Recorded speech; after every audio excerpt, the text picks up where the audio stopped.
তো hello guys, আবারও চলে আসলাম নতুন একটি ইন্টারেস্টিং ভিডিও নিয়ে। তো ভিডিও শুরু করার প্রথমে একটা কথা বলে নিতে চাই, তুমি যদি তোমার এই চ্যানেলে নতুন হয়ে থাকো তাহলে আমার চ্যানেলটি সাবস্ক্রাইব করবে, এবং তুমি যদি তোমার এই ভিডিওটা ফেসবুক পেজে দেখছো তাহলে ফলো দিয়ে রাখবে। তো জরুর গ্রামের যে মার্ডারটা হয়েছিল, সেই মার্ডারটার কিছু চাঞ্চল্যকর তথ্য বেরিয়ে এলো আজ। হ্যাঁ, তুমি ঠিক শুনলে, জরুর গ্রামের যে মার্ডারটা হয়েছিল তার কিছু চাঞ্চল্য তথ্য বেরিয়ে এলো আজ।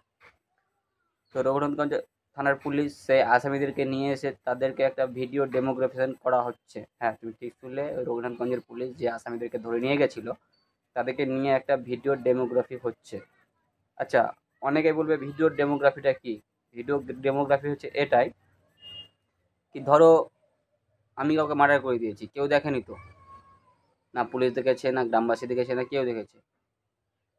তা সেটা কোর্টকে প্রমাণিত করতে হবে, বা কোর্টের কাছে সেই লিখিতভাবে দেখাতে হবে ভিডিওটা। তো সেটাকেই একটা ড্রামির হিসাবে বা একটা পুতুল হিসাবে তাকে সেভাবে দেখানো হয়, কিভাবে তারা মার্ডারটা করেছিল এবং কিভাবে তাকে নিয়ে গিয়ে পুকুরে ফেলেছিল। তো তারা এতই পরিচ্ছন্নভাবে কাজটা করেছিল কি কেউ জানতে পারবে না, কিন্তু কিছুদিন যেতে না যেতে পুলিশের চালে ধরা পড়ে গেল 3 আসামি, এবং তাদেরকে রঘুনাথগঞ্জ থানা পুলিশ থেকে নিয়ে এসে সেইখান থেকে যেখানে মার্ডার করেছিল সেখানে নিয়ে আসা হয়। সাইডে ভিডিওটা চলছে, দেখতে পাচ্ছে। তো কিভাবে মার্ডার করেছিল, ফার্স্টে তার মাথায় বাড়ি দিয়ে তাকে বেহুশ করে ফেলে, তারপর ছুরি দিয়ে কোপাকুপি করে, তারপর কোপাকুপি করার পর তাকে চেড়ে নিয়ে এসে সেই তার পাশেই একটা খাল ছিল, সেই খালে ফেলে দেয়।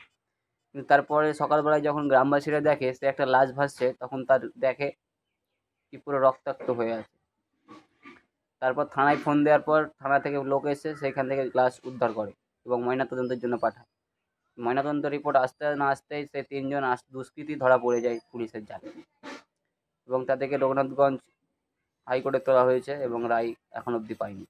তো রায় পেলে তোমরা সবার আগে আমার এই চ্যানেলে দেখতে পাবেন।